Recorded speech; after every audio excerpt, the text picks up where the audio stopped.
happening? What's popping? What it is? Welcome back. Yeah, that shit was clean. We like that. Do it again. But sound it off one more time. One more time. Yeah, there it is. That's the Mariah hand. Oh, word. Oh, word. Welcome to the Millennial Masterclass podcast, servicing all millennial issues. Like Mariah. And let me tell you, what? Anyway, let me tell y'all something right now. This episode 30, y'all not gonna be fucking around here, okay? This episode 30, we got to come right with it, all right? This is 30, dirty 30, okay? That's what it is today. Dirty 30. We in them 30s now, man. You are. Fuck, I'm pissed. I kept talking about your old ass niggas, and I'm there now. And now you're here. Shit. Now you're here. That's why this episode is really special. Welcome. Oh, y'all niggas was waiting for that, huh? Y'all was waiting. A little bit. It's your golden episode, like golden birthday. It's your golden episode. Ooh, talk about it. Our shit, Les, our shit is coming up. It is. It is. Very fast. Y'all, I am Trist. I'm posted up in New York, and we're gonna send it down to the DMV today because we have somebody over there who looks anxious to talk. What's going on, Shonda Dawn? What's popping over there? You know, this is false energy because I'm kind of sad right now, y'all. What? You want to hear some bullshit? What happened? What? So yesterday I went to go pick up some pizza from Lido's. What? Well, how was the bullshit associated with Lido's? It's delicious. I'm getting there. First of all, I love me some Lido's pizza. That sauce be good as fuck, but I'm not advertising them. I'm just saying it's good. But that's real. I get in my fucking car to leave Lido's. Why my car don't go back? Like my reverse don't work. What? Y'all, I'm just sitting in the parking lot, like hitting it. And you know how like you have your car in park, but you hit the gas, it goes vroom, vroom, kind of thing. It kept doing that. So I didn't know what to do. I'm like freaking the fuck out. Like, damn, I got the pizza and shit. I'm just hungry. So, yes, I'm sorry. Never mind. Tell your story. I'll ask later. I just felt like. Go ahead. Tell your story. So I'm just hungry as shit, waiting. I keep turning my car off and on. Eventually, it backs up really fucking slowly so that I could drive home. My house was 5 minutes from Leo, so I drove home with my hazards on, and now I got to figure out what the fuck is wrong with my car. Oh no, I've never heard of that happening though. Like where a car do won't reverse. I've heard of that. I've actually been in some cars where that was the case. But man, you know what? They be hitting you with that Apple bullshit. As soon as you pay off your car, now shit want to start fucking up. As soon as I said I'm never gonna get me another car note, now all of a sudden my car don't back up. I just feel like there's really no way to do that unless someone gives you a car. Like, I just feel like in some shape or form, you're kind of paying for the car. Like, even once you pay it off, like, I mean, there's maintenance, there's a bunch of things. So I don't know. But my thing is this, why didn't you just put it in neutral and then just push it out? Nigga, y'all look like I can push a car by myself. Everybody can push a car in neutral. Everybody. But how was I going to steer it? I was in a parking lot. I had to back up and turn to get out of the parking spot. There was no way I could have done that by myself. You couldn't have just pushed it back and then kind of turned it once you got there? Because you can turn Kristen, you would need help. No, I wouldn't. Not to back a car, but neutral. I've moved many cars. You didn't see the parking lot that I was in. It's small. Okay. There's not enough space for me to do that. Like when I back out, I need to back out and turn immediately. Okay. You can do it in neutral. I mean, I've had to do it, but it's just that like as long as you don't have an SUV, you can do it. I mean, I wouldn't suggest you try to do that with like a fucking Tundra or some shit, no big ass car, but you could do it with a sedan, you know, of any size. Yeah. Could and would are two different things. I could do it, but would I? No. I mean, why would you not? Because luckily you backed up, but I'm just saying, like, what if you didn't back up? You'd have had to do it. No, I was about to That's call what Uber. roadside. I had one more minute before I just called the Uber and went back to my house and ate that pizza and figured that shit out tomorrow. Like I was tired and over it. But that's all I got on my plate. I'm gonna stop complaining because I'm blessed to be alive. So Leslie, how are you? Amen. Praise him. Child, I am tired of boots. I had my munchkins this weekend from Thursday to Sunday. So how was that? I saw you with the whole basketball team. Child, I was over right. here like, when are your parents coming? When are they coming? I love y'all, but when are they coming? Like, oh my gosh. But we had a good time. I bought like this little like kiddie like pool or whatever from Five Below. So they was out there in the front yard, like in the pool and everything. And I was spraying them with the an old water gun that we had still in the closet or whatever. And we had movie night. Child, when I tell you, these kids love watching the same movie over and over and over. We watched Sing 2 like Oh my God, I love that movie. 4 times. No, the first one's way better than the second. The first one's better than the second. The first one's better. I've watched that shit too many times. They're both great. They're both pretty fucking good. Yes, but the first one is better than the second. But then we watched this new one that just dropped on Netflix called Sea Beast. We watched that like 4 or 5 times, which it was actually really good. My mom was into that. I started it. I couldn't it's good. Okay. No, it's really good. We watched it over and over, and I'm like, "What y'all want to watch? Scene 2. What you want to watch? CB." I'm like, "Y'all watching the same thing over and over." I don't blame them. If it ain't broke, don't fix it. And kids be memorizing movies. That's how you be like, bro, we done watched. They be singing all the songs, or like saying the words before it happened. Yes. If we don't turn this shit off, like, I was like, oh my God. I was trying to like show some throwbacks. So like I put on like Hercules. We don't want to watch this. So what you know about Hercules anyway? You don't appreciate it. Like I'm trying to show them something else. It's not digital enough. You got to show them digital shit now because they only know digital. That was basically black and white to them. Yeah, exactly. They were like, "What was this? Like, what is this strange magic?" 19 BC, basically. Like, but I meant to send y'all this video. I forgot, but last Thursday I completed my swimming lesson. And we still haven't seen this video, so I don't even know if it actually happened. I'm about to send it to y'all now because I forgot to send it to y'all. But basically, like we just went over all the different like techniques that we learned over the 2 weeks. I just sent it to y'all in the group, and then like she had us like treading water in the deep end, jumping off the side to the deep end, and then I was like, "Can I jump off the diving board?" Because this is like. I almost drowned my 5th grade birthday party from going into the deep end off the slide. And so the diving board and the slide has been my biggest fear since I was like in 5th grade, which is 10 years old. So like 22 years of fear. I finally conquered it. I went off the diving board twice and came up by myself, swam to the wall by myself. I'm like, okay, now like I feel good. Like next time I go on an excursion or, just go wherever where deep water is, I feel like I won't panic and I'll be able to, be okay and enjoy myself. So money well spent. I might not be like a Michael Phelps, I'm definitely not that, but I will not drown in the water now.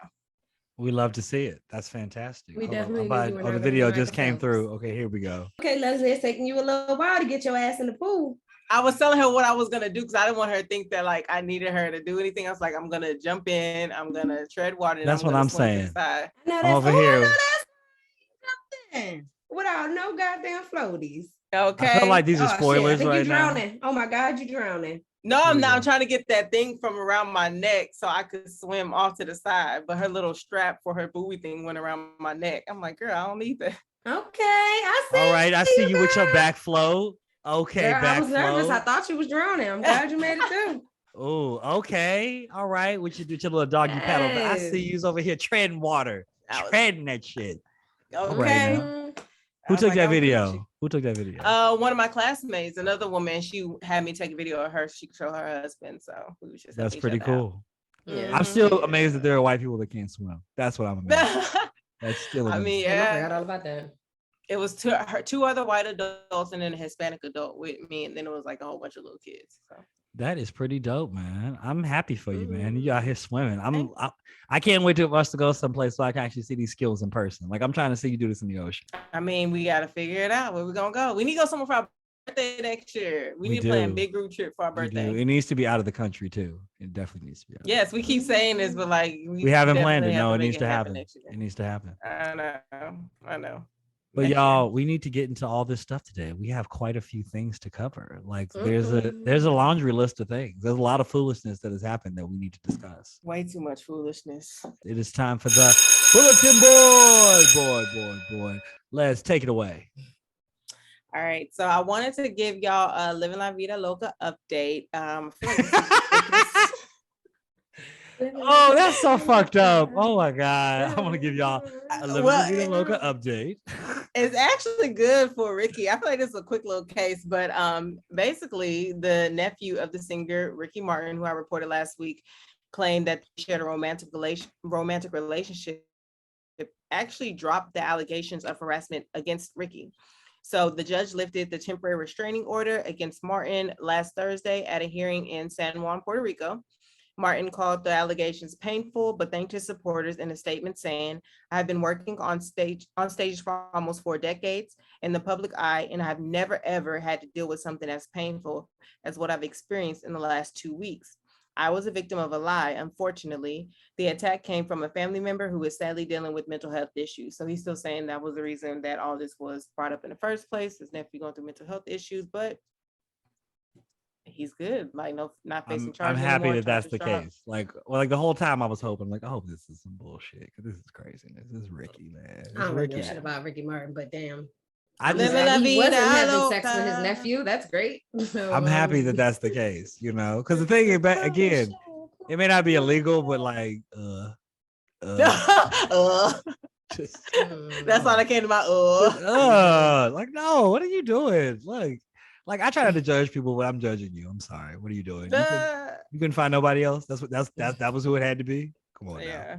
But no, I'm happy that that's not the case, man. Shout out to Ricky and Menudo. They just dropped that documentary. Go check it out. It was pretty good. Yeah. I enjoyed it. Hopefully his nephew gets the help he needs and they can move on with their life. So yeah, man. All right. See, that was a little positive update. It was. It turned out positive. Still starting off with no deaths. Woo! Thank God. I'm trying to keep it that way. All right, moving right along to this pink sauce kerfuffle. Have y'all heard about the pink sauce that's going viral? I just like the word kerfuffle, so I mean, I'm here for anything attached to the word kerfuffle. I threw that in there. Okay. Kerfuffle. So it's pink. It's a sauce. So naturally, it's called the pink sauce. That definitely sounds like some pussy. I'm just gonna be honest with you.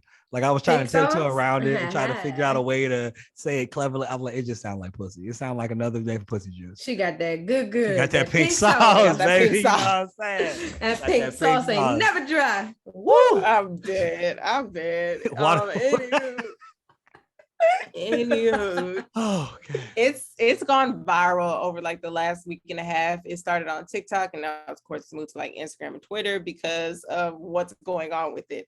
So basically a Florida chef named Chef, I don't know if it's P or Pie, but it's P-I-I. I don't know how she pronounced.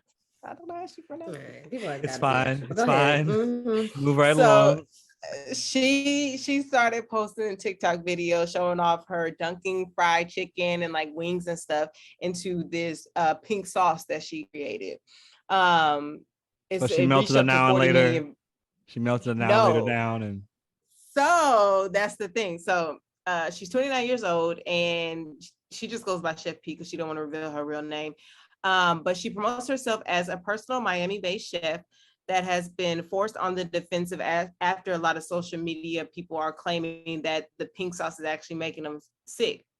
So basically people see her putting this pink sauce, which looks different than any other sauce anybody has seen on the market. They see her dipping it on vegetables and chicken and stuff.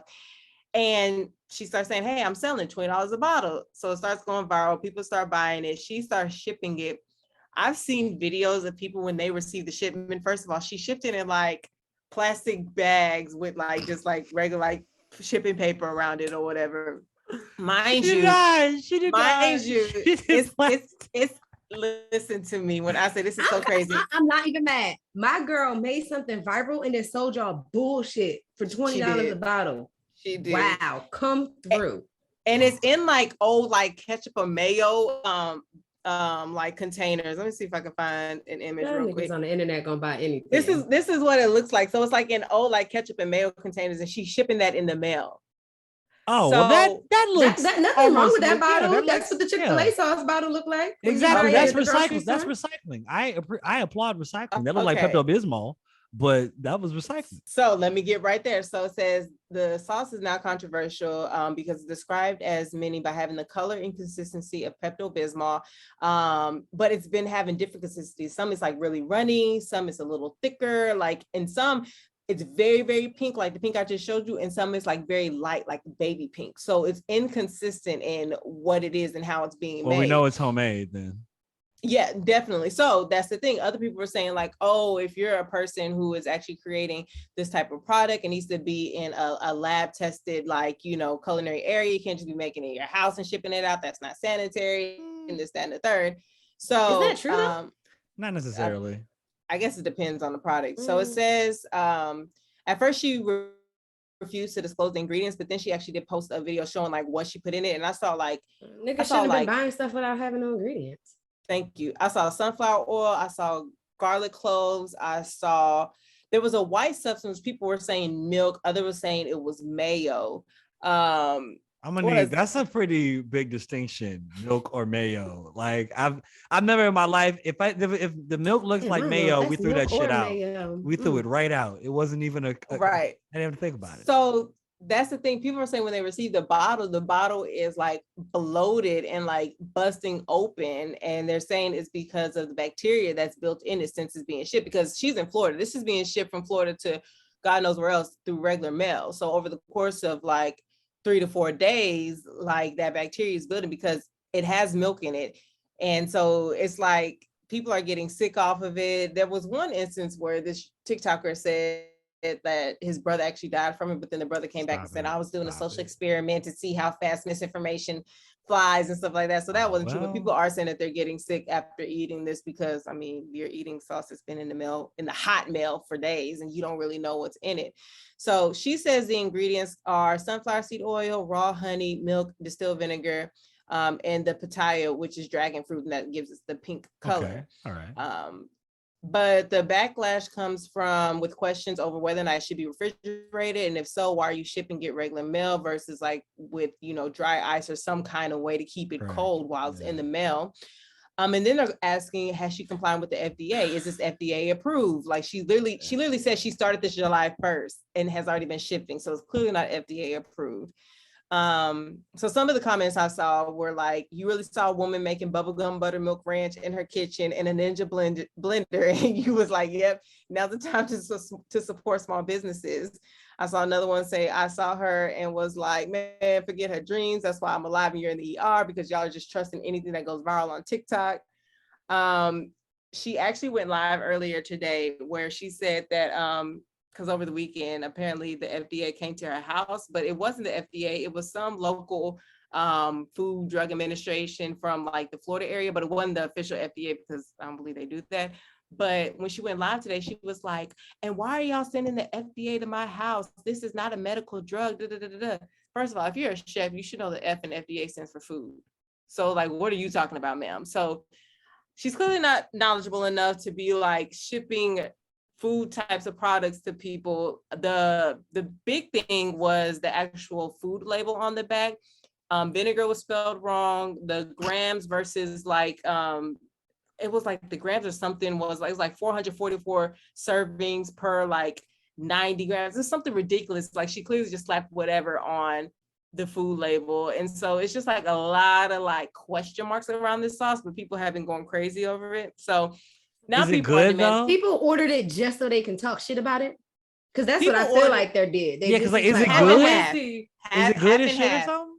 That's the thing. No one can describe what it tastes like. Like they can't no one can say, oh, it kind of tastes like ranch, or oh, kind of tastes like honey barbecue, or it kind of tastes like, no one can like really describe. But has anybody said yes, it's like good? Have they said, ooh, I want more of this? The videos I've seen, they said it's not bad. Like I never heard it. It's good. It's delicious. It tastes great. I've heard, it's not bad. It's okay. Then nobody tell these people to be so damn dumb to buy something just because they saw it off TikTok. I do not feel bad for them. She made something go viral and she decided to make a buck off of it. And then people decided to buy it just to talk shit. I would have kept selling it too. So and some people I'll be listening to the little keep refrigerated thing anyway, because I'm a person that put the ketchup in the cabinet. To be honest with you. Yeah, I'm not a ketchup in the refrigerator girl. So I don't even be listening to them rules all the time with condiments. I love cold ketchup, so I put mine in the fridge. But I don't fuck with ketchup like that. Oh, I love ketchup. The only time I eat it hot is at a restaurant because they always have it sitting out. But it's like at home. I don't like if it's there. I'll use at the restaurants, it's always sitting out. That's because it can be. That's all I'm saying. Yeah, I just prefer cold. Like I prefer cold water. Ketchup on your hot French fries. Yes, it's like that contradiction in your mouth. Just like if you eat something like sweet and salty at the same time, it's like that contradiction in your mouth that just makes the flavor burst. Shit either. Y'all be doing too much of that. Well, you do know that you can't taste sweet unless there is salt. So I mean, that just enhances. Well, yeah, because in like baked goods, you put salt in. Yeah. Yes, I'm saying. So like, I mean, Sean, you do. All right, Chef Boyardee. Okay. I mean, but it's true though. But that still doesn't mean that I like things that are obviously salty and sweet. You could fuck with the swalty and just jump on. Not the swalty. You could just fuck with. You could fuck with. Okay. But you know what's crazy to me about this thing? Okay, so the FDA, they're kind of a trip though, because I understand that like we're like they regulate food and drugs and stuff, but like, do they regulate the shit? Because like they let a lot of stuff, they let you eat a lot of bullshit that you should never put in your body, like MSG, like McDonald's, all the shit in the candy bars and stuff that we eat, and then like there's limits that they have, that there's a certain acceptable amount of limits of things that can fall in the food before they can't have it. So like a certain amount of rats and stuff can like fall in to like certain things because there's just, it's a percentage based thing. That's why I'm just like, just because the FDA didn't regulate doesn't necessarily mean that the product was bad. That's why I'm still wondering if this sauce was good or not. But you're saying nobody says it's good, so I'm like, fuck that sauce. I don't want Pepto-Bismol on my chicken wings. Right. Yeah, I'll keep y'all posted if anybody really gets sick from this. But I mean, of course, there's talks of like lawsuits and all this stuff. And so that's another reason why some people are now trying to like purchase it. They're like, oh, I want to purchase something to file a lawsuit. So I don't know. We'll see if anything actually comes. So they're going to buy something to purposely try to get sick to get a lawsuit? Niggas, I mean, you could do it. Like, you need to go to fuck to work, bro. Stop trying to just get money, get rich quick schemes and shit. Like, go to fuck to work. Like, what? That's so weird. I just wonder if anything's going to come of it, because she's very like unapologetic. Like, she put up a video initially saying like, oh, you know, we're a new business, we're just running tests. But the thing is, if you're running tests, then why are you selling? You need to make sure you run tests first on people around you, family and friends, whatever, before you start mass producing and mass shipping or whatever. But then on her lives after that, she's just very like, what did she say? She said, let me see, I feel like Madonna or Beyonce just tripped on stage and I woke up with their phone in my hand. I'm good though, only the strong survive. So she's very like arrogant in like some of her responses that she gives on. Yeah, she's just very arrogant in her responses. Black? Yeah. She has to be. I knew she was black from the beginning, but I was hoping that she wasn't. But then when she why are we hoping that she wasn't?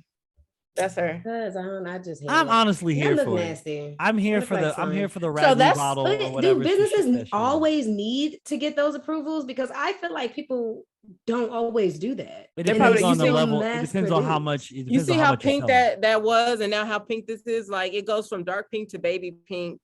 Like, it's people buying it just to prove. To make they're weird. Yeah. They're buying it just to talk shit about it. I don't think she gives a fuck. But people do that all the time, though. That's talk shit. There's a historic precedence in this. Like when NWA had illegal albums, niggas would buy the album just so they could burn it. Like, who gives it? Like, I don't give a fuck what you do with it. You bought that. I think initially people bought it because it was something different. They wanted to see what it tastes like. But as the hype grew and as more people were like, oh wait, no, this is weird, this keeps changing, then people started buying it so they could like see what it was about and see if they could probably get a lawsuit or something. You knew that shit was gonna be nasty and you still bought a $20 bottle of slime and put it on your food. I couldn't do it. It looks gross. Okay. It does not look appealing. I don't even like Pepto-Bismol, let alone a fucking sauce that looks like Pepto-Bismol. I've never had Pepto-Bismol. Wait a minute. You telling me you've never had a stomach ache to take Pepto-Bismol, nigga? Really? The whole life? You know Pepto-Bismol. How did you make it this far? What did you do? You only had Pepto-Bismol. No, well, for stomach aches, you do tussin for like colds and coughs and stuff like that. But for you stomach do tussin for anything. You really do. You really do. Your back hurt, tussin. No, we did that for colds and coughs. My mom was very much your stomach hurt. Eat some saltines, drink some baking soda and water, see if your stomach feel better. Like, that was a remedy for that. Okay. All right. Well, that's enough on the pink sauce. If we have time for one more, this just happened this past Sunday. I don't know if y'all heard about it, but it's a Brooklyn pastor was actually robbed on his live. You know how churches stream. Wait, he was robbed on the live? Yeah. Like, the live stream. Yes. Churches, a lot of churches stream live nowadays, especially since the pandemic. So they were streaming live. So he was preaching, and in the middle of preaching, about I think it was like 3 to 4 men like came in. You can see him putting his hands up, saying all right, getting down on the ground. You can hear people in the background like screaming like, oh my God, as you can hear them like getting down or whatever and shuffling about. But he's considered a flashy Brooklyn pastor because he's known for wearing designer outfits and extravagant jewelry. And he and his wife were robbed for more than $1 million worth of jewelry that they had on church. That they had on at church. Get the fuck out of here! You know what? I don't know nothing about this. Why are we mad? Sound like a scam to me. Sound like he set it up for insurance policy. I don't know these people, but they seem like not the best Christians. That's a hell of a way to do Maybe it. I'm a conspiracy theorist, but they waited till they got on live and shit. Now all of a sudden you done got robbed for $1 million worth of jewelry. You just so happen to wear $1 million worth of jewelry on a Sunday as pastor and first lady. Don't sit y'all asses down. I don't trust that. But if you robbing the Lord, why can't a servant of the Lord wear nice things? I don't understand all this praying he did. Why can't he have nice things? I don't understand the problem. First of all, you're a church in New York. You can't be but so goddamn big, right? So it's not like the. I mean, he could have invested his own money. And you're still getting enough money for you to have Okay. You don't think he invested his own money? Nah, people that actually have money don't be walking around with like. No, that's a good point. They don't wear that much jewelry. Exactly. Right. Like that seems like I ain't never have money ass thing to do. That's true. You're wearing $1 million worth of jewelry to church. So let me give you a little bit more background. The pastor is Lamor Whitehead, but he goes by Bishop, even though he's a pastor. He started his church back in 2013. It's called Leaders of Tomorrow Ministry in Brooklyn. And he said he has, and he's actually a mentee of the current mayor of New York, Eric Adams. But it said he had about this article said he had about 25 parishioners, which I'm like, only 25 and you started church back in 2013? I don't know. Well, you said it was digital, so maybe they haven't fully converted back to, That they're making enough money to have $1 million worth of jewelry. That's true. So let me read this part. It says that when they came up to him, he took off his bishop's ring, his wedding band, and he took off his bishop chain. But then he had chains underneath his robe. And so the guy started tapping his neck to see if there was anything else. So that means they knew. They had watched me before and they knew that I wear other jewelry underneath my bishop's robe. Yeah, who would have known that? They set that shit up. Who would have known that? So you telling me, they must have known why? Because every Sunday in church you touch it or something? How would they have known that? They for sure set that shit up. And then as soon as you said Eric Adams, I was like, oh, they set that shit up. They set that shit. Yeah. That's fucked up. That it really is. But they definitely. As soon as I heard the story. No, because I was hoping it wasn't. I was like, let me, this man of God. Let me just hope. Let's hope that it's not. No, but it is. It really is. They definitely set that up. They gonna claim all that insurance money. Like, how much you want to bet all of that shit was insured? And then you got the footage on live, so everybody saw it. You got witnesses. You got witnesses. How the robbers ain't know that you was on live? And they had to have waited until the church. What is when you do the offering? They have to wait for the after offering and happens to where they. Well, what offering is there if there's only 25 parishioners? Right. That's what I'm saying. Knows? Like, they had to know that was set up. That's too crazy. That's wild. God damn. Niggas waited till offering was done and then said, Let me ask this question then, because this has been the day of the scam. Do we think the pink bottle scam was better, or do we think the rob the parishioner scam was better? I think we gotta wait. I think we gotta wait to see what the outcome of both are going to be, to see if she gets sued and has to pay that's real. Him out, and to see if he gets caught up in this maybe a scheme, or if they find the guys and return the money. I think we gotta wait maybe a couple weeks to see what happens with both. And then I can report back. They're going. Remember, they found that $300,000 in Joel Osteen Church. Was that Joel Osteen? Yeah, It's gonna be one of them situations. That's what I'm saying. That's what I was immediately what I thought here. About. Y'all be trying it, and you can't really be playing with the Lord like that. So I don't think that one is that. That's not cool. I just want to throw this out there too, so we don't prejudge. But it says that he owns a mortgage company and a real estate business that gives him a net worth of $2 million. He also has a large amount. You have a net worth of $2 million, and $1 million of it is in jewelry. That could have been in the estate that he inherited. He could have inherited some of that jewelry. No. Maybe some young man who was in the streets. His family ain't had no money. You could tell by the way they act. They ain't had no money. Yeah. I need to see what their house looks like. Oh, let me say this part. What their house look like before I decide. That'll tell me something. But wait, it gets better. The flashy Brooklyn bishop spent 5 years in prison for stealing $2 million and stealing someone else's identity. After his release in 2013, then he found the church. God damn it! What? Let me save the juiciest part to the end. I knew that shit when the story started. He gave his life over to the Lord. Why he set himself up? He did that. He gave his life over to the Lord and then still ended up in $1 million worth of chains on his neck on Sunday service. Get the hell out of here! It was all a scam. He just wanted to show off his blessings. That was his nephew and his friend. No limits, no boundaries. I feel increase all around. Stretch for. Listen. This is what he said. Melodies from the bank.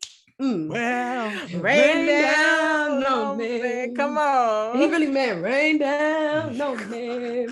Rain on down. He said, let the diamonds rain down on your face. Let it rain down on you. The Lord said amen. I cannot. The Lord is speaking to me right now. He's speaking to me right now. Let the diamonds hit you. Let the diamonds. I'm sorry. Go ahead. Now let the diamonds hit you. My man said, "Oh no, robbers are coming, and I'm on live."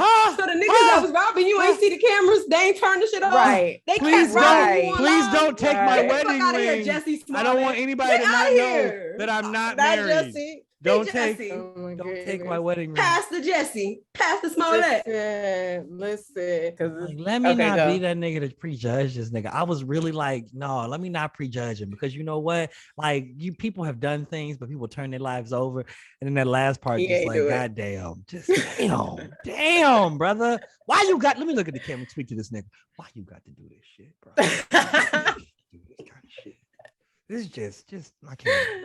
Like I'm watching fucking Green for something different before. I'm gonna switch that shit up. Right. He said, "I'm a changed man." He said, "Right, let me do big." But he didn't crimes, do the same crime, so that's true. Smarter crimes. That's what I'm talking about. Because honestly, this was pretty smart, because I mean, you got witnesses.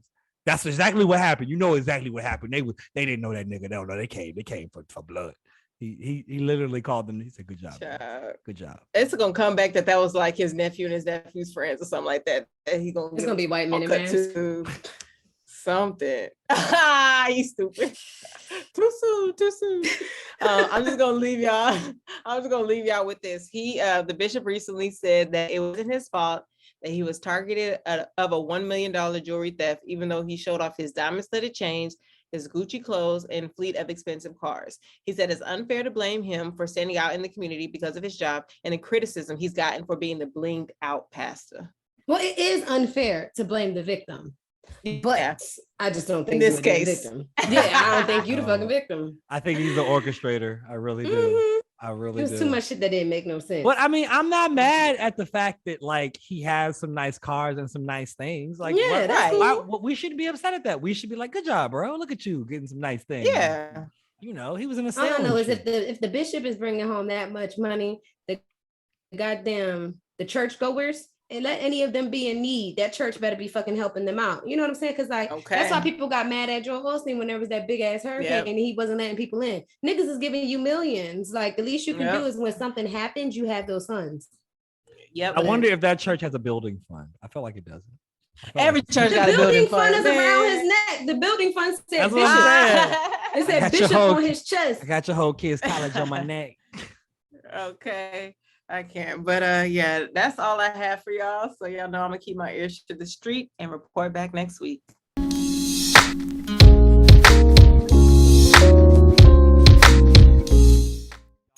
reached the meat and potatoes of the show. Today, we have a very special guest. This lady is highly knowledgeable, maybe more knowledgeable than your gynecologist. She's just that type of super, okay? Either way, today we have Désirée on the show. Welcome her to the show. Masterful, expert, extraordinary doula right there. The doula you desire. All right, now, give it up for her. Welcome to the show. We're happy to have you. Thank you. I'm happy to be here. It's going to be a great conversation. We're all going to learn a lot. I'm going to learn a lot from y'all. Y'all learn some things from me, and we can get there. There you go. Can we talk about? Did you see Tristan's shirt, Désirée? Oh no! Yes, that's right. Protect here for it. Support, respect. That's right. That's come on. All day. Before we get started, can we just talk about how she came through with like matching her shirt to her couch? Talk about it's just a whole vibe. She was like, "Oh, it's a theme. It's a theme going on." Exactly. What a branding. Desire Doula theme. Come on. Desire Doulas is orange. It's related to the sacral chakra, which is all about creation, creativity, sensuality, sexuality, which is all of the things that I do. Are you telling me that if I wear orange, ladies are gonna like me more? So I should put on orange. Is that what we can't guarantee that. I don't think that's what she said. Okay, I misheard. I misheard her. That's what you took from that. Okay. There you go. Read it between the lines. Yeah, it's fine. Well, we're gonna get started, Les. Please, fire away. All right. Well, first, thank you for coming on, Des. You know how much I love you, so I'm so happy to have you here. I wanted to start with clarifying the difference between what a doula is, a midwife, and just an obstetrician, because some people may be confused between those three. So can you just kind of break it down so our listeners gain an understanding? Yeah, absolutely. So I'll start with myself. I am a holistic doula. So what a holistic doula does is they guide people through the prenatal and postpartum journey. I'm also a supporter of conscious conception, which is more so like fertility. And so what we're doing is we are guiding people spiritually, emotionally, mentally, physically, educationally. I like to say all of the Lees, right? And essentially we are someone's birth best friend. We're here to teach them how to advocate for themselves. We are essentially a part of their family, right? For me and my clients, they become a part of my family. I'm with them forever and always. And so I want to highlight that doulas are non-medical providers, right? So that's going to be the first key difference between a doula and a midwife. So doulas have all of the knowledge, right? We're extremely knowledgeable because in order to combat a system, we gotta know the system, right? Right. So doulas are very, very knowledgeable on all things medical as well, but we are not medical professionals, okay? So a midwife and a obstetrician are medical professionals. So they went to school, they know everything on the medical side. So think about like blood pressure, they're looking at your labs, they are evaluating the labs, they're seeing where you are in terms of low risk to high risk, and then determining how it should potentially go after that. If they can support, of course, they typically would. And yeah, those are some of the differences. So a midwife is absolutely akin to a obstetrician, right? They have kind of like the same level of knowledge. The main difference is that an obstetrician is really a surgeon, right? So they are looking at cesareans, right? They're going to look at what are like kind of the more medical approaches that I can take, right? Typically, a midwife is going to be someone who is looking at how can I bring this into a more natural route, right? How can we look at the actual physiology of birth, right? And typically obstetricians are like, how can we make this happen, Captain? Yeah. Okay, totally different experiences, but there is a place that is appropriate for each experience, right? So somebody who is high risk, you need an obstetrician, right? That is what you need in that particular moment, and that's okay. And so a midwife you can have in a hospital, you can have at home, you can have in a birthing center. Okay, a doula supports every birthing scene as well. An obstetrician is only in the hospital. There are no obstetricians that make house calls? Did they stop doing that or something? Is that not a thing they do? Obstetricians typically do not make house calls. I think it also depends on your state, what state you're in. Okay. And so I think for North Carolina, in order for a midwife to typically perform a birth, they have to have like also some either sign off or relationship with a obstetrician as well. That's saying, hey, this is like, okay. I believe that's how North Carolina does it. When I was in New York, no obstetrician at a birthing center at a hospital. Obstetrician strictly only in the hospital. Okay. Unless they like are like a consultant or something and they're no longer like working within that system. Gotcha. Where are you currently located? I am in Charlotte, the Queen City. Okay. I just moved here in April. So actually, I'm also just like 6 minutes away from South Carolina. Wow. Yeah, so actually really, in a really kind of great area, especially because South Carolina doesn't have the same home birthing rules that North Carolina does. So it's wonderful that I'm literally across the street from South Carolina. That's great. So now that you broke down the difference between doula, midwife, and obstetrician, what would you say are the benefits of having a doula? Oh yeah. I mean, well, come on, don't you want to be in my presence all the time?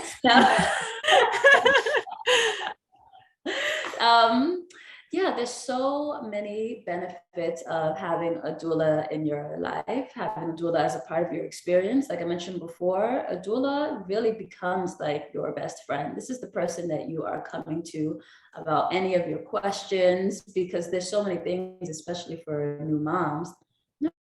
Nobody knows really what's going on. Nobody's talking about the intricacies of pregnancy, like what is a mucus plug? What is like this strange smell? What is, my back is hurting, or my baby just dropped, or there's so many different things that people have no idea what's going on. And so a doula is going to be able to help you and guide you, letting you know that it's okay, but also helping you know when something is not okay.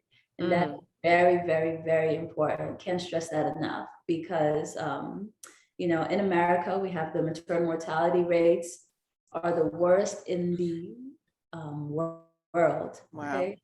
In the world. Say that again for the people in the back. That's crazy. Yes. For those in the back, okay, America has the worst maternal mortality rates and morbidity rates in the developed world. That's crazy. Wow. That doesn't make any sense. No, it does. Right? Oh, it makes sense. Oh, it makes sense. Technically advanced and all of that. Right? But we know that as we go further and further away from nature, we're going to find ourselves in really darker places, right? That we don't really need to be in. So that's just for maternal rates in general. Now, when we start speaking about Black women, right? Yeah. The rates are 3 to 4 times more likely that a Black woman will die with birth and postpartum, right, than their white counterparts. That's crazy. In New York, 12 times more likely than their counterparts. 12? City in specific. Wow. Right? Wow. Rates are very not like, oh wow, that's crazy. No, this is this is insane. Yes. It does not make sense, right? So we have doulas. Sure, it's nice to be a birth best friend, but how are we advocating for this person? How are we teaching this person different questions to ask? How do we know when to feel within our body intuitively when something is wrong? How do we empower them to know that their voice matters, that they don't have to just listen to someone just because they have on a white coat, right? And so that, of course, there's a beautiful, beautiful side to being a doula, but also there's a very real side, especially as a Black doula, that no, we are here to help make sure that you have optimal experiences, but also to help support you living, period, you and your baby. So that is, of course, one of the major benefits of having a doula, to empower you, to help you advocate for yourself, to be there, to know what your wants and desires are, to make sure that all the things that you are really important to you in the experience, that you gain that as much as possible. Of course, there are circumstances out of our control sometimes, but as much as possible, how can we hold on to your desires? And in addition to, of course, we have like 31% reduction in cesareans, 41 minutes shorter labor with the doula. People have a higher perceived positive outcome in relation to their birth and their birthing experience, higher APGAR scores, which is the score that we use to say how well is the baby after they're born within the first minutes, okay? So there are tremendous benefits to having a doula, but also how I, show up as a doula is I'm a part of your family. Right. So right before the birth, we have a experience. I've been with families and we're in cooking and we're like braiding hair, or we're like, sharing stories, or it's a communal experience, because this is how we used to birth before. Right. We used to birth within community, not separate, not like, my birth is in Ohio, my mom lives in New York, or whatever the case is. No, we were doing this together. And so how I show up for birth is, how can I make this a communal experience for this person, one that feels safe, that feels like love, that feels like empowerment, education, you know, I'm fun also, like just a good time. So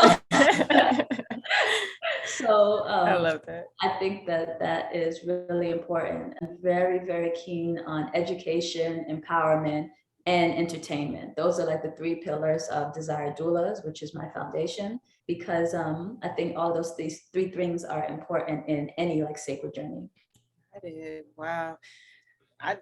I'm thinking about getting a doula. I don't even plan on having kids, but I'm like, this just sounds like a great experience. So it's like, I want that. Listen, there's always holistic wellness. I can always get people there. So yes, for sure. I just looked this up though. It said 17.4% per 100,000 pregnancies end up in like the mother dying after the pregnancy. I'm so terrified. Stuff like that just terrifies me. Just like, I don't want them. This is as of December 16th, 2020. And then you're saying that in New York, you got 12 times like per like ethnicity. Like for us, that's wild. Just that's really that's so crazy. Here within like the birthing space is for real, knowledge is power. Yeah. Right. So the more that you know, the more you become educated, the more like empowered you are, the more you can like step in the fullness of who you are, because you know, and you're not like just falling to whatever the doctor is saying. It's like, sorry,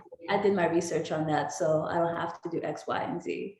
Yeah. And that part is really important. And that starts to shred like the fears. The main one that I always tell people is, you know, a lot of times people are like, oh my God, what if the cord is wrapped around the baby's neck, right? Everyone's terrified of that. But imagine if people knew that babies don't breathe through their neck. That's true. Yeah. Babies breathe through the umbilical cord and the placenta. Yeah. So there's all this fear around that, right? And we don't even know. We don't even know. We don't even know what you're talking about. That actually happened to my second oldest niece. She had the umbilical cord wrapped around her neck and she was in distress, which is why my sister had to have a C-section. And then with the 3 after that, she had C-sections, but the first niece came out, you know, through the vaginal canal. And that's another stigma where they say once you have 1 C-section, then the rest of your kids after that need to be C-section as well. That's not the truth? No, it's not true. It's called a VBAC, vaginal birth. Where do people get this from? Because I heard that too. Yeah, I think it was more so back in the day. It depends on how you were cut. Right? Okay. But they're not doing that kind of cut so much. Gotcha. Yeah. Oh, okay. So yeah, it has that. And I think one lady one time, young girl, she said, well, my mom had a C-section. Does that mean I have to have one? Oh. Right? That's how deep it is. Yeah. People believe that because their parent had something, that they have to have one too. On a physiological, physiologically, she thought that that's what the case was. Wow. That's crazy. Well, we're glad you're here to like dispel some of these untruths and like just educate us all. With that being said, I would love to know, like, when did you decide to become a doula? When did that like idea or passion spark inside you where you were like, this is what I'm supposed to be doing? Yeah, it's such an interesting story. Because as you know, I went to the illustrious Howard University. You know? You know what's really crazy? Normally it never syncs up and it did this time, so that's amazing. That's just amazing audio. That's the magic of Désirée. It's the magic of Désirée. It's the magic. Yes. So I went to Howard University, studied global supply chain management, worked in like automotive and aerospace, but I have always been a holistic based person, right? That's just kind of how I was raised. But I've never been around babies, really, not really around children, pregnant women, like nothing of the sort. And so at some point in my life, I was working in an aerospace company and things were fine. You know, I was traveling the world, having a time. Okay? And something happened. I just kept getting this like calling, like a voice, literally like a voice in my head. Kind of imagine like divine intervention. Yeah, literally like the Jumanji sound, like doula, doula. And I was wow. like, doula, you know?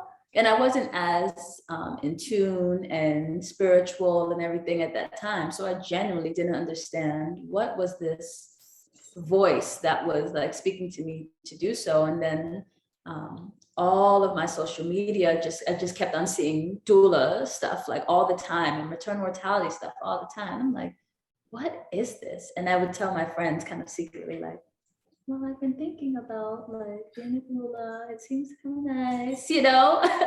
And then over some time, I ran out of excuses, right? All the excuses that I had, I ran out before. I was like, oh, well, I need to stay in supply chain. And I was going to stay at that job because they were paying for school. And then they closed down that program, right? And then I was like, okay, I'm not going to do that. And then I had another excuse of like, well, I don't have any children. Nobody will ever respect me as a doula, right? And then I met a doula who didn't have children. And I was like, I'm running out. Oiled again.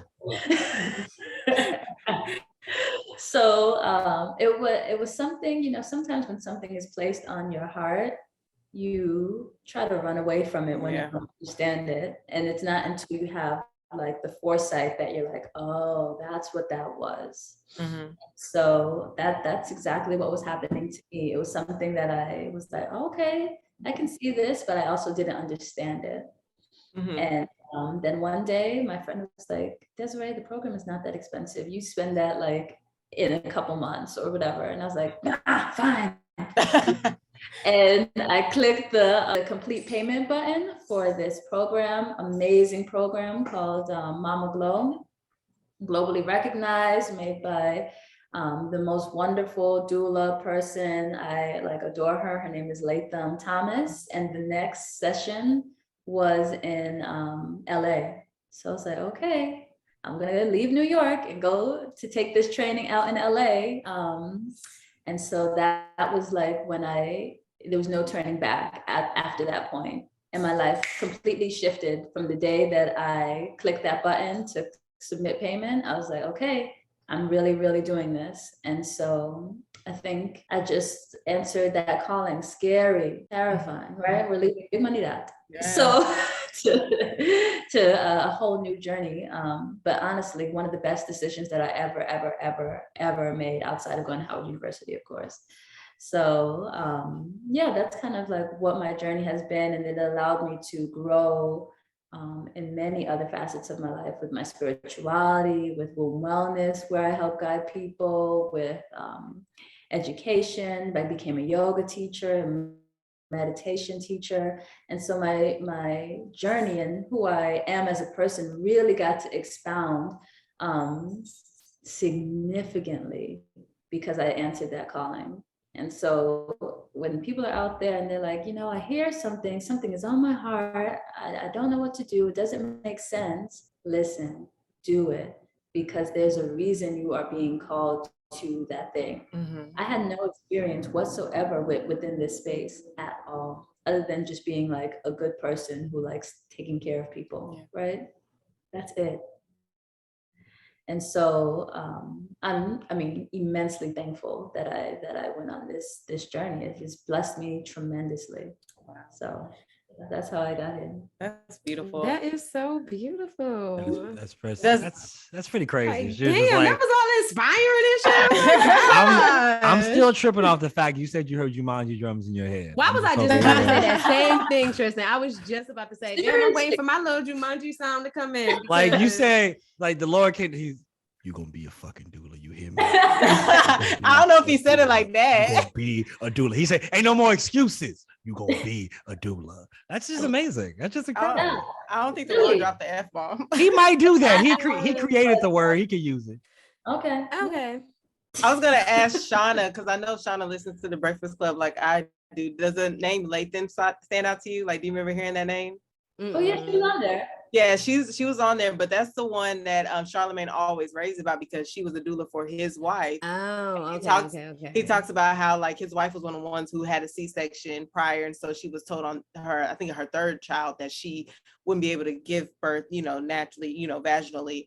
But Latham coached her into being able to do it or whatever. And So people they can just tell might- you anything. They will. That's They will. crazy that's legal. yeah. Because I really thought that was a thing all my life until this exact conversation. Mhm. Wow. Mhm. There's always another opinion. There's always another way. Yeah. Another way. Yeah, and then we have to just consider what is the perspective of the person speaking to me? What is their why? Absolutely. Right? And then you can determine for yourself what intuitively feels appropriate for me and my body and my family. Okay. Well, I feel like doctors run to like give people C-sections really fast sometimes. Well, cutters like to cut. You got to remember, they're a surgeon. They didn't go to school to not cut on you. They like to cut. You always remember that. Cutters like to cut. So, and it's not casting any aspersions on them. They're very skilled people. It's just that, of course, they want to fucking cut on you because they trained to do this. That makes sense. Yeah. That's what they're trained to do. And there is 100% a time and a place for it. Right. Just not for everyone. And that's really what doulas are really trying to convey. There absolutely are high risk patients, of course. Mm-hmm.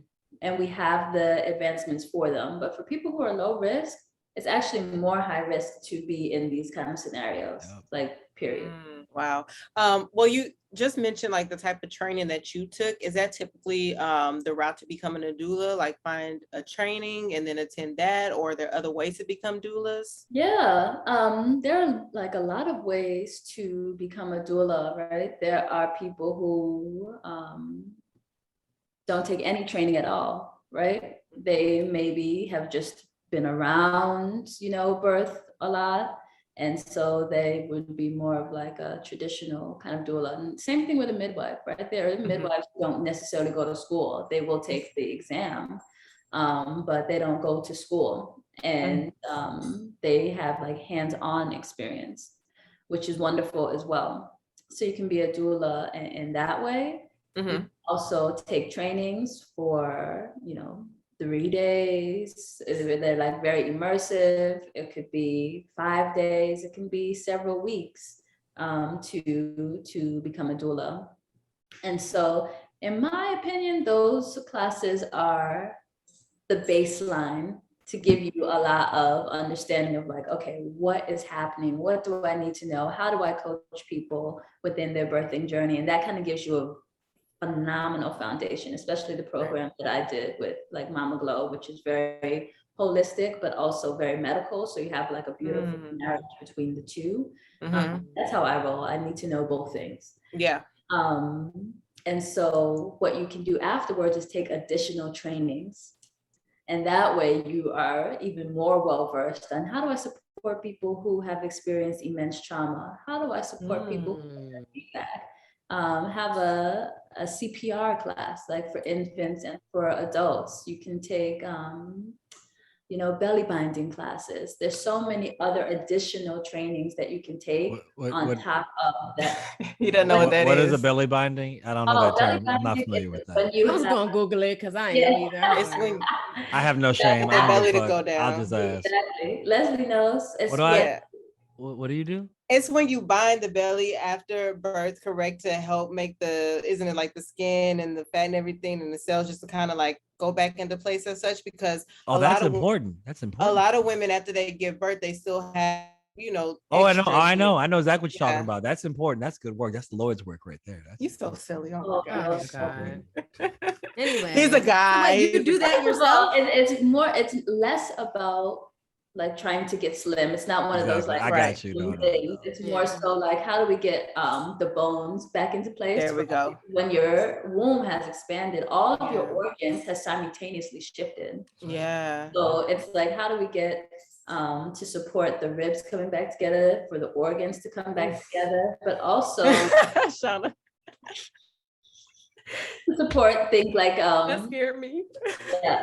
I won't even go on further with that. Please go on. We need all the info. I'm sorry. We gotta hear it all. There are like additional trainings that one can do to just ensure that they're always staying on their like P's and Q's. I'm always in some type of training. Okay. One thing about me, I'm gonna research everything. So heard that. When did you decide to pursue being a doula full time, or what does it look like when it comes to you still working a 9-to-5 or just pursuing entrepreneurship full time? Kind of talk about that for our listeners. Yeah, I think there should not be a particular time that one is just like, after a year, I'm doing this full time. You know, after a couple of weeks, months, I'm doing this full time. One has to look at their entire like scope. Are their family prepared to support them during that transition? Do they have the finances, right, to support that transition? Do they have health insurance, right? All of these things are really, really kind of important to set oneself up before they decide to make that kind of transition. So before I even took the training, I was going into it with the mentality of like, I'm going to do this kind of full time. Okay, so before I even quit my job, okay, I quit my aerospace job that I was traveling globally around the world, okay? She did in Queens, okay? So, I feel yeah, I quit that job to do this because that's how strong the calling was, right? But you have to do these things strategically.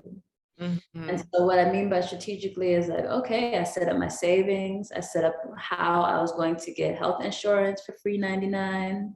Okay, you got to go places and people. Okay, do these things. You got to share. Just me on the back end. Dang, you could have said us, Leslie. Dang. Right. My bad. Right We'll talk later. We were just talking about Sharon and you over here being greedy. It's fucked up. See? I love it. Continue. Yeah, so I was being really strategic about it. And that is how I decided to make my transition. So after I took the training out in LA, I literally got on the flight back to JFK. I was living in New York, but I had a job in Connecticut. I was just working remote before remote was like the thing. And I got off the plane, drove to Connecticut and put in my resignation letter, right? And then I said I was like, the end of me being there was going to be like in a week and a half later. And that was it. But I can do so, and I was empowered to do so because I planned accordingly. Right. There are lots of doulas and people in other jobs that are just like, I'm quitting. Who gonna pay them? It's real. Right. There's so many times where I am not a proponent of like just chucking the deuces, just like sometimes you have to do it for like mental health reasons, of course, right? But if you can be strategic about it, please do so. And so that's what I decided to do. And I was like, okay, I'm just dedicating my time to growing to becoming a doula. What does that mean? How can I explore that? I didn't even get my first client until several months into my journey. I was just studying, reading, meeting people, watching YouTube. I was like, that's what I was doing. And then coincidentally, at 9 months of me doing that, right? So that was my gestational kind of period. I was like, well, I'm done using my savings. And I was like, let me get a temporary job. And so I got a temp role, but they ended up liking me, and I ended up like being the head of the like purchasing department for that organization. And then I was doing that and doula work simultaneously, but it actually never really interfered with my job. Either the births were on like the weekend or after work, or maybe I had to take a couple hours. Babies come through with the schedule. Yeah, they were like, the baby like, oh, it's 10 a.m. I gotta wake up. 10 a.m. I gotta wait. That's at work. Auntie Des is at work, you know. So they did me well, and I'm thankful that it just didn't end up interfering, however that turned out to be.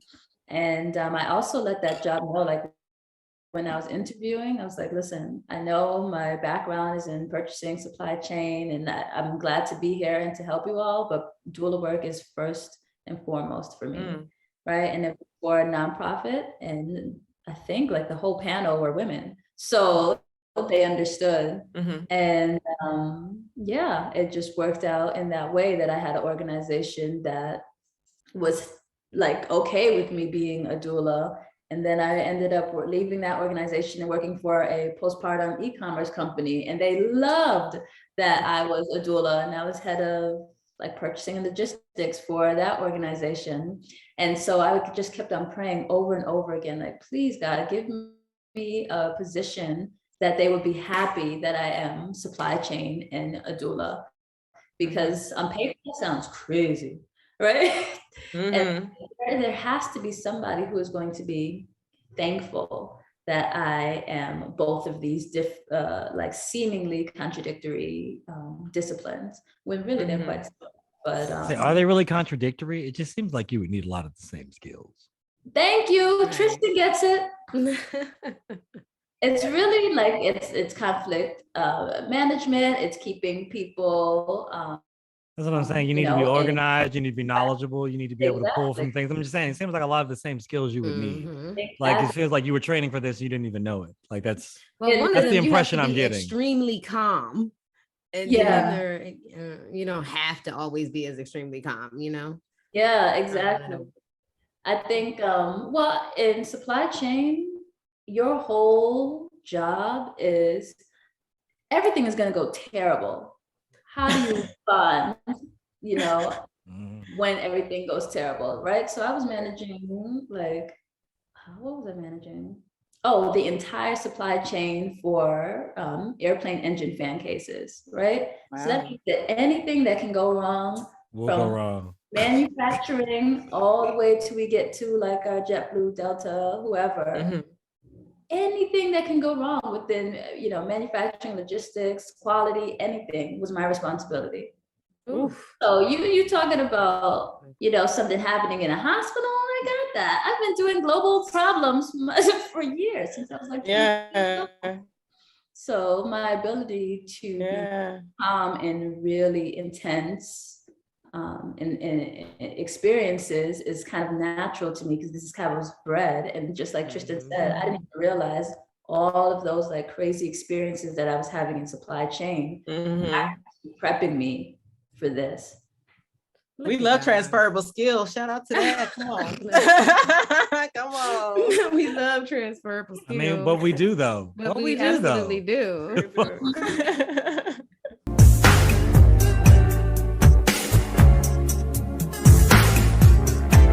All right, now we have reached that part of the show. You know what? It's time to go outside. It's time to shake your arms. It's time to get ready. It's time for reset. Shauna Don, take it away. What's popping? I tried to remix the little burn. I saw. Yeah, it was a remix. It was a remix. I'm gonna let you have nice things. Speaking of nice things, have you guys checked out Division's new music? If I Get Caught. Yes. That is not a nice thing. It is a nice thing. It is a nice thing. Division, so I don't know. Have you listened to the songs? The songs are a little wild. But I love Division. They're a little wild. The lyrics are, if I get caught cheating, that don't mean I don't love you. That's the lyrics to the song, Sean. He got that from Baby Boy. And you saw how important Baby Boy was. We had somebody on here to talk about. Clearly. So clearly. I mean, he has a point. That it doesn't mean that he doesn't love you. It just means that he loves you in his own way. That's all that is. That's fine. He don't love you enough to be faithful. Don't mean I don't love you at all. And I just don't love you enough. When I find out, that don't mean I love you just because I leave and walk away from the relationship. You know, it's cool. Do you? Yeah, so you have that right though. Is that gonna be the answer? Is that gonna be the answer when I find out? I give Chloe Bailey 5 days to come up with her little remix, and that's gonna be the remix of the song. Because you know she does a little remixes on Instagram to different songs. I give her 5 days to come up with her version, and I'm gonna be here for it. Y'all remember I feel like hers is gonna be like song? Fuck what I said. It don't mean. Well, that was my song. Yeah, it was a good one. And then they came out with the girl version. That shit was hot. That was hot. They need to do something on that level. That was nice. The best like version where someone did that is JoJo, where she did Marvin's Room. That was probably the best. JoJo killed the fuck out of Marvin's Room. That's the best example of that, because even the guy who was him, you know, you had her, she came out, and then him. That guy was really good. It's just that the music wasn't nearly as moving. But that JoJo Marvin's Room, I don't even want to hear Drake's version. Like I don't even play Drake's version. I ain't even gonna lie. And that's the only time I chose a white person song over a black one. But I was like, damn. I do really like the vision, and I gotta listen to the song. But honestly, I'm not gonna really judge it that much. I listen to a lot of songs with fucked up lyrics. Yeah, we really do. Most of them. Nigga free. Yeah, that's the. First of all, have you ever heard that song on the radio? It is the most ridiculous thing ever. So many skits. Because of me bleeping. I can't tell you the last time I heard the radio in general. I mean, maybe in the grocery store at some point. Facts. Well, when my car was operating, I heard the radio yesterday. Even when I was driving, I still did not play the radio. Like I could tell you the last time. Apple CarPlay. Right, that's what I'm saying. Title, something, just bust it. I got a playlist for any occasion. Did y'all download Ish's app regular? No, but I followed the page. I followed the page. I followed the page. Yeah, shout out to Ish and his app, man. Regular. Man, yeah, become a regular at whatever spot. I mean, I think it's just in DC right now. I don't know that it's anywhere else, but I imagine it's going to be another city soon. So become a regular, guys. Soon come. Become a regular. Yes, I love that. So y'all know Netflix movies have been buzzing lately. Oh, they've had some good shit. I'm waiting had some good ass movies a little specifically, recently. But I don't even want to talk about it because we're gonna wait till they come out. Talking about the Jamie Foxx one? Yeah, how you know? I already know. Damn, I don't even know what you're talking about. It's called, I think they kidnapped Tyrone or something like that. It's called. All right, but that ain't what we talk about right now. Right now, we talking about The Gray Man. So, have y'all seen The Gray Man on Netflix? I did see The Gray Man. I watched it yesterday. Yeah. You're giving it 1 out of 10. What you giving it? I'm giving it a 9. I loved it. I'm gonna give it an incomplete. I gotta finish the last. Leslie's she gives a lot of grace on movies. I do not, because if I don't like it in the first 5 minutes, that she actually watches. That she actually gets through. If she can get through it, the movie, she's gonna give it a high score. Exactly. Yeah, if she can get through it, it's a minimum of an 8. Listen, if she don't get through it, you just don't get through it. All y'all need to know is in The Gray Man, we have Ryan Gosling, Chris Evans, and Regé Jean Page. I was sold when I saw the preview. I said, y'all had. I don't even know the first person. Ryan Gosling? I only know him. I only know him. He's a cute little white boy. Captain America. Captain America. Oh, he's fine. Okay. For a white boy. And the nigga from Regé Jean Page is from Bridgerton. The first season, the Duke of Hastings. Oh, okay, he cute too. Okay, they got a little cute cast. I don't think Captain America cute, but okay. Girl, you tripping? Chris Evans is fine. I don't know. That mustache was not. Is that why they got a high score? Because they got the mustache. No, but in his regular form with his whole beard game going, that's a fine white boy. Because that mustache, I was like, it was giving weird Tom Selleck. No, he was creepy. I just want to know what the budget was, because they was in all these different countries. They was blowing up everything. Like, it was action packed. So I enjoyed it. I enjoyed the storyline or whatever, the little plot. But I think folks should watch. I mean, it's free if you got Netflix, because you already paid for your Netflix. So why not watch it? And I got to get off them too. Niggas paying $15 a month. Fuck y'all. I know. Girl, you should not be paying for T-Mobile. I keep telling you. They've been paying every time I try to get that on, it don't be popping up on my add-ons. I done went on the website. I done tried to add on Netflix. That shit ain't work. You need to call somebody. 200 million is how much you spent on that movie. 200 million? Yeah, 200 million. What? Well, but you gotta remember though, the directors for this movie are the Russo brothers. They directed Endgame. They directed Infinity Wars, both Captain Americas. So so they prices up. That's what I'm saying. Like, you got to give them a budget. If you get them, you're gonna spend some money to make a film. Like that's why Netflix increasing their prices every other month. Because their last 6 movies those dudes have done, all the budgets have been over $100 million. So. I mean, it makes sense because there was a lot going on. Oh yeah, for sure. No, for sure. They have big names, paid everybody. Oh, yeah. Oh, they had Alfred Woodard in there. Alfred Woodard was in there, yeah. Mm-hmm. They dug up Billy Bob Thornton for this bitch too. It's crazy. Yeah. Damn, I kind of wanted to say Halle Berry, Monsters Ball. Wow, what the? I told you they dug him up. They dug him up. They dug him up. They dug him up for sure. Yeah. But the thing I'm excited about with Netflix is the Monique special. I'm here for it. Oh yeah. Yeah, that sounds great. Sounds real good. That shit gonna be good. I love me some Monique, man. Y'all know she fucking funny. I love her too. Her personal personality to the side, she's funny as hell. And so I already know it's gonna be a good little time. Yeah. I'm not saying that it's gonna be bad. I'm just saying that if we're talking about things I'm waiting on, I'll be waiting on it for a while. It's okay. But when it comes out, I'll take a look at it. I'll peruse it. Shady hour. Sheesh, Louise. I fuck with Monique though. Look, I wish her all her success, girl. I wish you many streams. I really do. Like, I don't wish her any. I wish you many streams. I really do. Like, I don't wish hilarious. any aspersions upon the lady. I just why am I excited about this? What's she talking about? What's going on? What we talking about this special? I'm gonna get off the Monique hate. Have y'all seen Issa Rae's new show, Rap Shit? Not yet. Yeah, I'm curious though. The first 2 episodes. Yes, I watched the first 2 episodes, and just from the beginning, I was like, "Oh, this is some Issa Rae shit," because she do the little specialty things with the titles. I think the first episode was something for the city, and then it was something for the girls. I love how she keep the little theme going on, because as soon as you see that, you're like, "Oh, that's Issa shit." Love that. Yeah, like I am so excited to see how this show turns out. Like, I'm really excited. I thought the cast was super cute.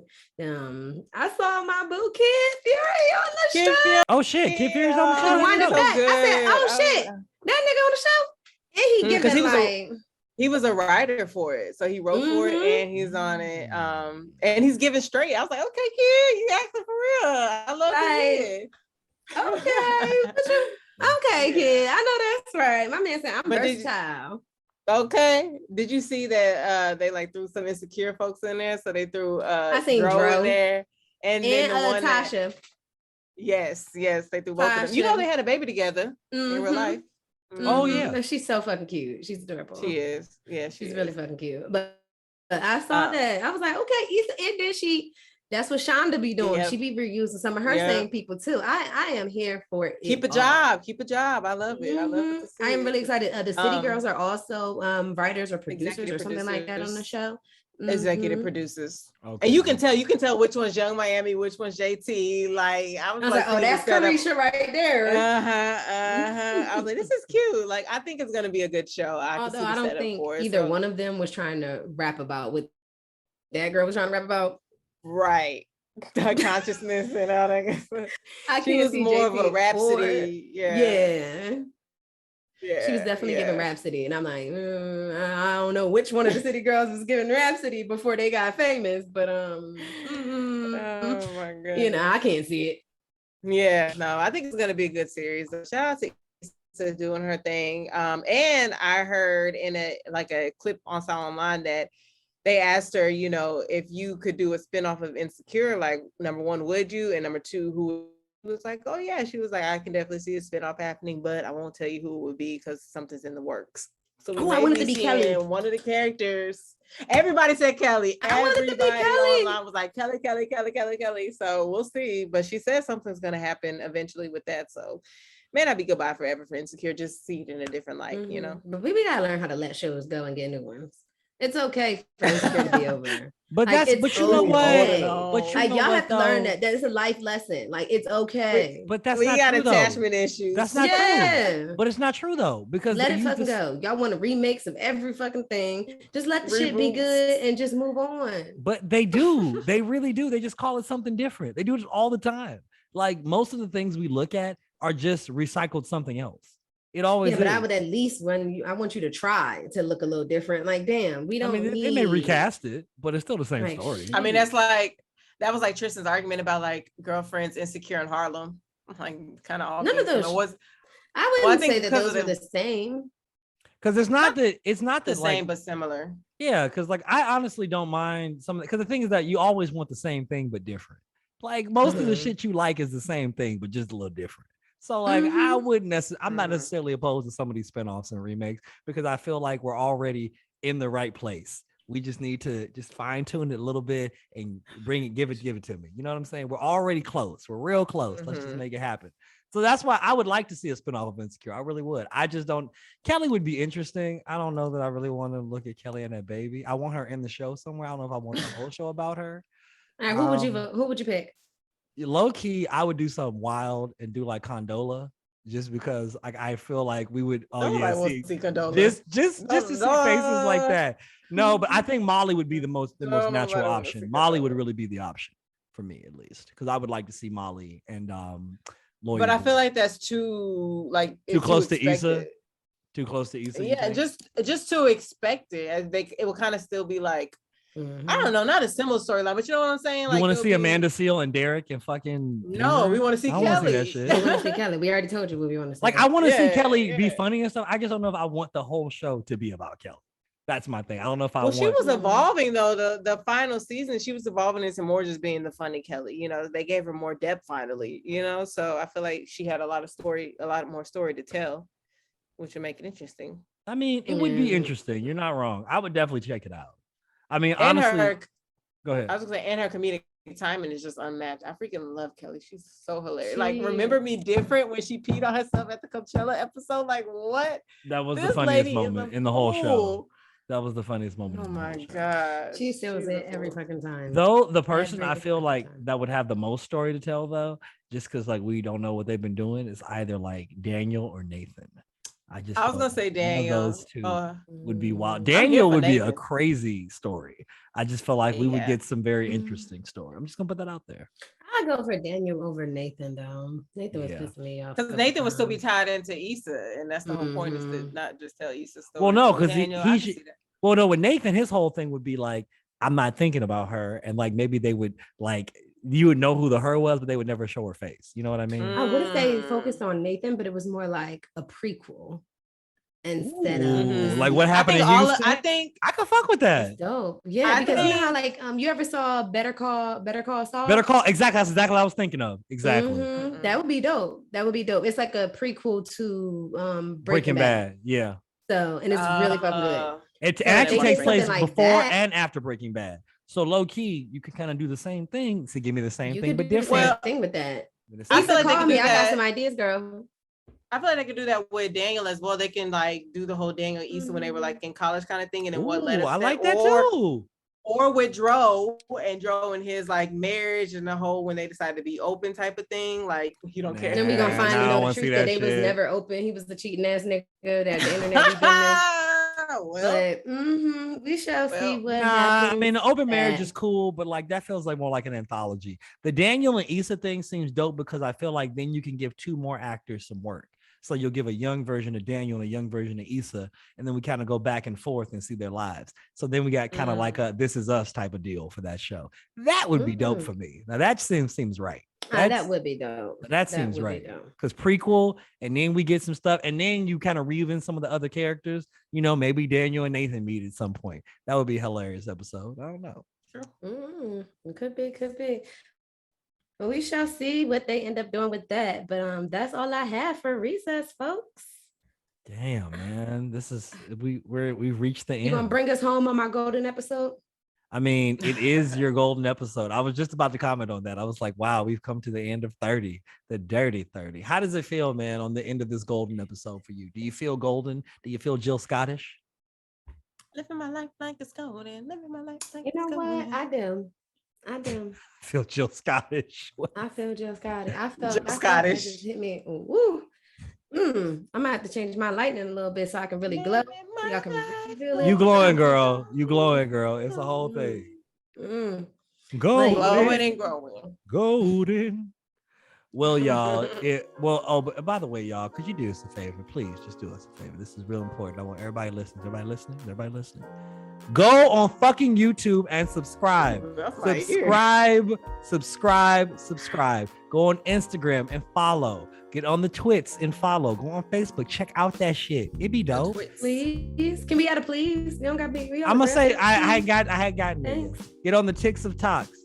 Please do this. We appreciate it. But you should for sure do it. Definitely do that. And then check us out, of course, on Spotify, YouTube, Apple Music, Google, and wherever else you get your podcasts.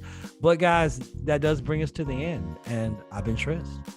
Oh, it's your girl Liz. And Sean the Don. Oh Lord. And even though the party has changed, the vibe remains the same. We out, y'all. Deuces. Bye.